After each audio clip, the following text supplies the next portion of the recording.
새해 셋째 날 1월 3일 수요일 새벽 예배 오신 여러분들 주님의 이름으로 환영하고 축복합니다. 오늘 수요 예배가 있는 날입니다. 오후 3시에 시작되고요. 오늘부터 우리 좀 특별하게 수요 예배 때 성경 인물 탐구 시작하기로 저희가 했습니다. 오늘은 김요한 목사님께서 신약 인물 중에 요한을 탐구해 주실 텐데 우리 많이 기대하시면서 참여해 주시면 감사하겠습니다. 기도하면서 오늘 새벽 기도 시작하겠습니다. 사랑의 하나님 아버지 감사합니다. 우리가 오늘도 주님 앞으로 나올 수 있도록 인도하여 주시고 2024년에도 우리의 마음을 먼저 주님 앞에 내려놓을 수 있도록 이끌어 주시고 인도하여 주시는 은혜를 감사드립니다. 하나님께서 우리에게 채워주시는 것들을 올 한 해에도 풍성히 누릴 수 있는 저희들 되게 하여 주시옵소서.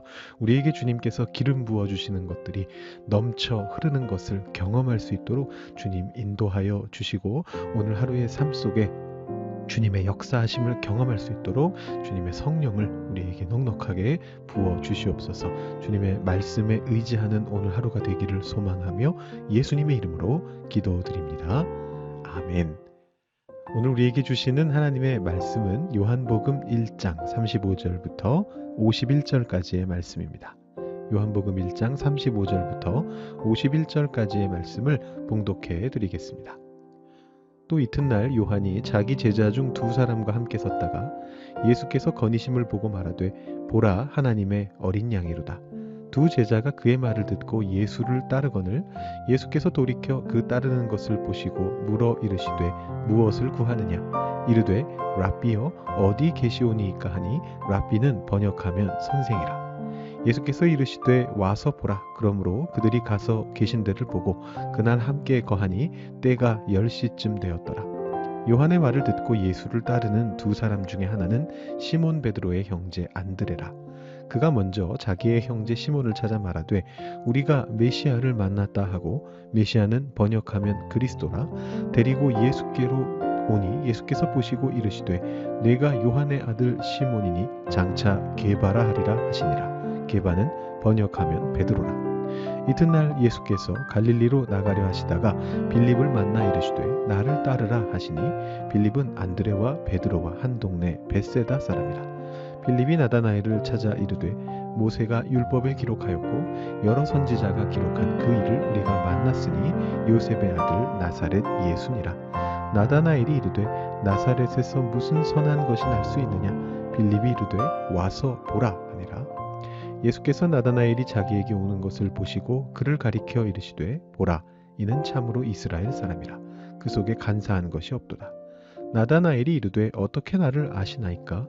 예수께서 대답하여 이르시되 빌립이 너를 부르기 전에 내가 무화과 나무 아래에 있을 때에 보았노라. 나다나엘이 대답하되 랍비여 당신은 하나님의 아들이시요 당신은 이스라엘의 임금이로소이다. 예수께서 대답하여 이르시되 내가 너를 무화과 나무 아래에서 보았다 함으로 믿느냐.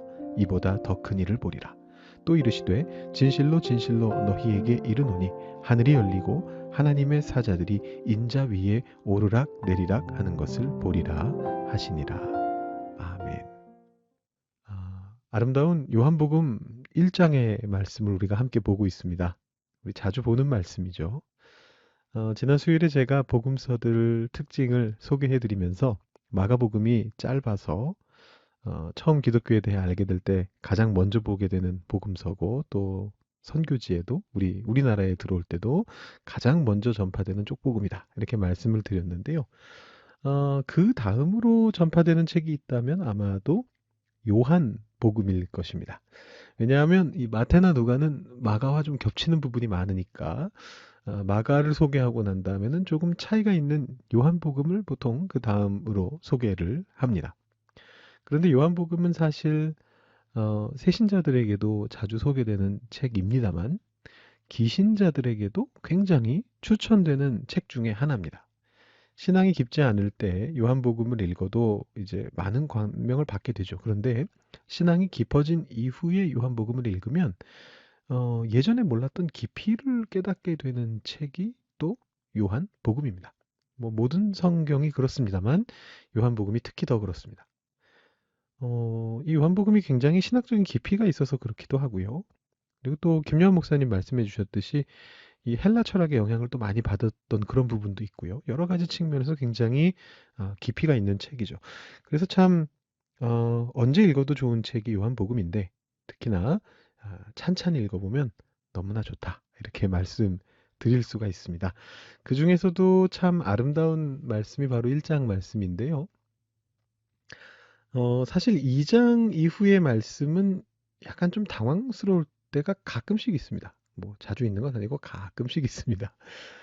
요한복음의 이제 대체적인 구성을 잠깐 말씀드리면 2장 이후에 사건이 하나 일어나고요. 그러고 나서 예수님이 그 사건에 대해서 해설을 하시면서 긴 강론을 덧붙이시는 그런 구조입니다. 이 요한복음만의 좀 특징 중에 하나입니다.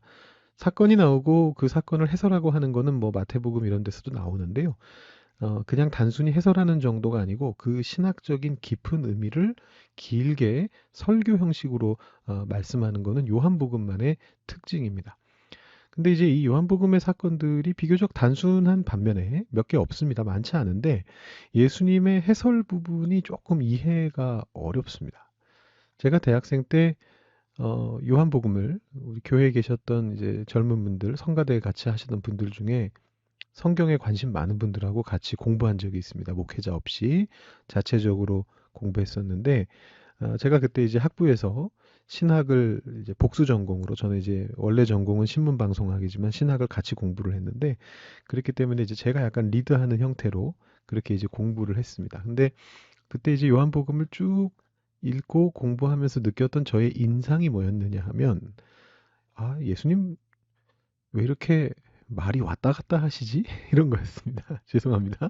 예수님을 막 비난하고 그런 건 아니고요. 근데 느낌이 어, 대학생 때 그때 그 느낌으로 그냥 그대로 말씀드리자면 좀 안 좋은 표현일 수 있지만 좀 횡설수설하시는 느낌, 약간 그런 느낌이 들었습니다. 여러분도 나중에 읽어보시면 그런 느낌이 드실 텐데요. 그래서 2장 이후의 말씀을 우리가 이제 묵상하고 공부하고 할 때는 조금 더 집중할 필요가 있습니다. 그런 얘기는 나중에 또 해보도록 하고요. 근데 이 1장은 참 아름다운 말씀입니다. 요한이 예수님의 오심의 의미에 대해서 아주 잘 설명하고 있죠. 빛과 어둠으로 명확하게 분리시켜서 이 세상의 어둠과 예수님의 빛을 분명하게 드러냅니다. 그러면서 세례 요한을 통해서 예수님이 어떤 분이신지를 증언하죠. 요한은 예수님을 증언하고자 하는 소리였고 그 소리가 최종적으로 뭐라고 증언했느냐 하면 36절입니다. 보라 하나님의 어린 양이로다. 이렇게 고백을 했습니다. 근데 이 세례 요한의 증언이 새로운 양상으로 사건을 전개시키기 시작합니다. 오늘 말씀 보시면 요한의 말을 듣고서 예수님을 따르기로 결정한 요한의 제자들이 있었습니다. 두 명인데 그중 한 명은 이름이 등장하고 다른 한 명은 누구인지 등장하지 않습니다. 등장하는 제자의 이름은 베드로의 형제인 안드레입니다. 등장하지 않는 제자는 누구인지 모릅니다. 모른다고 말하는 게 솔직한 겁니다. 안 나왔으니까 모르는 것입니다. 다만 맥락적으로 추측을 해볼 때는 이 제자가 요한이지 않겠는가 이렇게 추측은 할 수 있습니다. 어디까지나 추측입니다. 왜냐하면 요한복음에는 예수님이 사랑하시는 제자, 우리가 흔히 애제자라고 표현하는데 이 사람이 익명으로서 등장을 하고 있습니다. 이게 아주 재미난 뭐라고 말할까요? 문학적인 스킬인데 약간 의도하는 거죠. 저자가 일부러 의도하고 있습니다. 예수님이 사랑하시는 제자, 심지어 베드로보다도 더 예수님과 가까운 한 제자. 최후의 만찬에서 요한 이 익명의 제자가 예수님께 안겨 있었죠. 그리고 베드로는 그 옆에 있으면서 익명의 제자한테 말을 하라 이렇게 말하는 장면이 나오는데 그런 존재인데 그 제자의 이름을 일부러 안 밝힙니다. 익명으로 그냥 둡니다. 12제자 중에 중요한 인물들은 요한 빼고는 다 요한복음 안에 실명으로 이름이 다 나오거든요. 그래서 결국 이 익명의 제자가 어떻게 봐도 요한일 수밖에 없다는 건 이제 거의 확실한데 중요한 제자 중에 요한의 이름만 안 나오니까요. 근데 요한복음이 일부러 의도적으로 그 이름을 안 말합니다. 그리고 이 1장에 나오는 익명의 제자는 더 애매한데, 왜냐하면 아예 예수님이 사랑하시는 제자라는 표현조차도 안 나오고 그냥 이름 자체만, 이름도 안 나오고 두 명이 있었는데 하면서 그냥 없어져 버리거든요.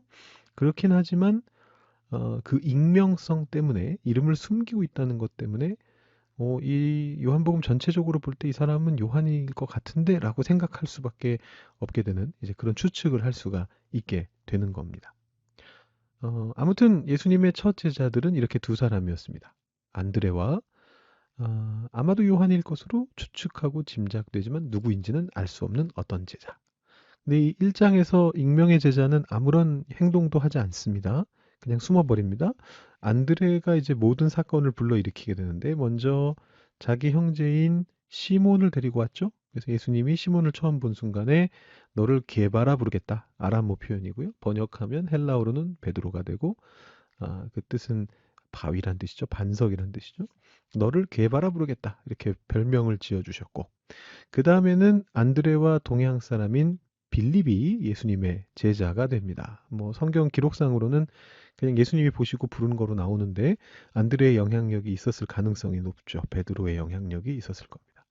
그 다음에 그 빌립이 다시 자기가 알고 있었던 사람인 나다나엘을 데려옵니다. 이렇게 해서 요한복음을 기준으로 했을 때 예수님의 최초의 제자들 그룹이 완성됐습니다. 베드로, 안드레, 빌립, 나다나엘, 그리고 이름을 모르는 익명의 제자, 아마도 요한. 이렇게 5명이 예수님의 최초의 제자들인 것으로 요한복음에는 나오고 있고, 그 중에 안드레를 포함하는 2명은 세례 요한의 제자였다가 요한의 증언을 듣고 예수님의 제자가 된 인물들로 그렇게 등장하고 있습니다. 빌립과 나다나엘 스토리는 제가 작년 여름에 한번 설교한 적이 있습니다. 주일 설교로. 그래서 그 디테일한 부분은 좀 생략하고요. 제가 뭐 여러 가지 말씀드렸었는데, 나다나엘이 무화과 나무 아래서 뭘 하고 있었는가, 나다나엘에게 예수님이 하신 답변의 의미가 무엇인가, 이런 것들을 쭉 그때 한번 말씀드렸는데, 그 내용들은 좀 생략하고, 다만 나다나엘의 고백이 대단히 중요하기 때문에 조금 더 봐야 할 부분이 있습니다. 요한복음 1장의 이 아름다운 문장들은 한 가지 목적을 가지고 구성이 되어 있습니다. 그게 뭐냐면, 빛이신 주님이 어둠인 이 세상에 오셨을 때 수많은 사람들이 예수님에 대해서 증언했다라는 것입니다. 이게 굉장히 의도가 있습니다.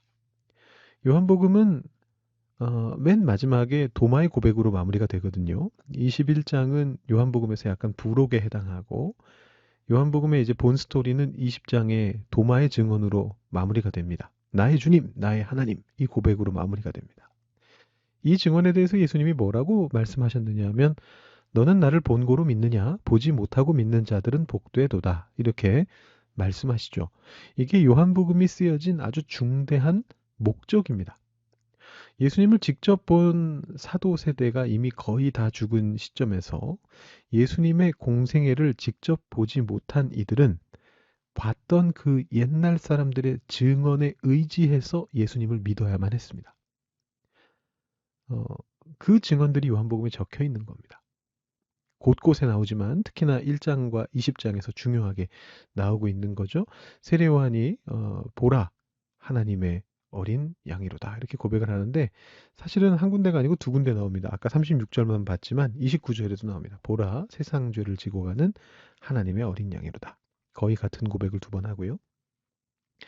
그 후에 안드레는 자기 형제에게 우리가 메시아를 만났다, 이렇게 증언을 했고, 빌립은 나다나엘에게 모세가 율법에 기록하였고 여러 선지자가 기록한 그 일을 우리가 만났다, 이렇게 증언을 했습니다.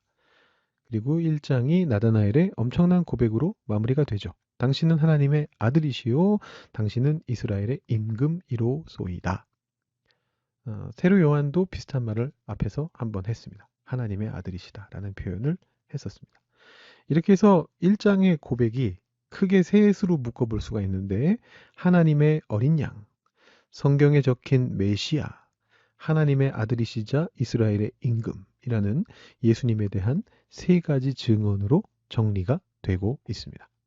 그리고 아까 말씀드렸듯이 20장 마지막에 도마의 고백에서 예수님은 하나님, 그분 자신인 것으로 그렇게 드러나게 되는 거죠. 나의 주님, 나의 하나님이십니다.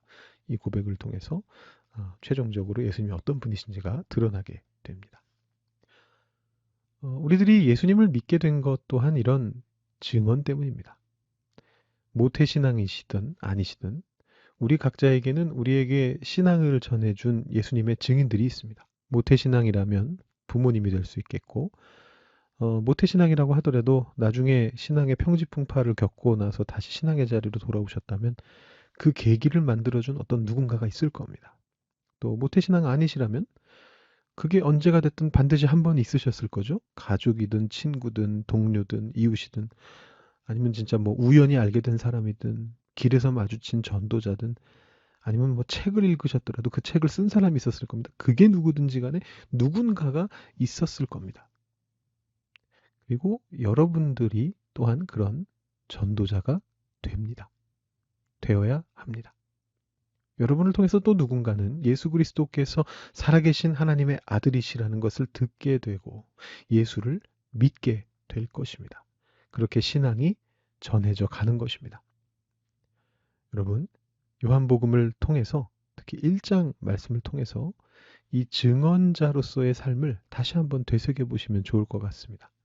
여러분에게 신앙을 전수해 준 분들을 생각하시면서 감사의 기도를 드리시고 여러분들이 신앙을 전수해 준 그분들을 떠올리시면서 그들을 위해서 기도하시고 또 앞으로의 삶을 통해 그리스도가 계속해서 증언되고 전파되기를 위해서 기도하시는 그런 시간 가지시기를 바라고요. 여러분의 개인 기도 제목으로 기도하시고 오늘 예배를 마치시기 바랍니다. 기도하시겠습니다.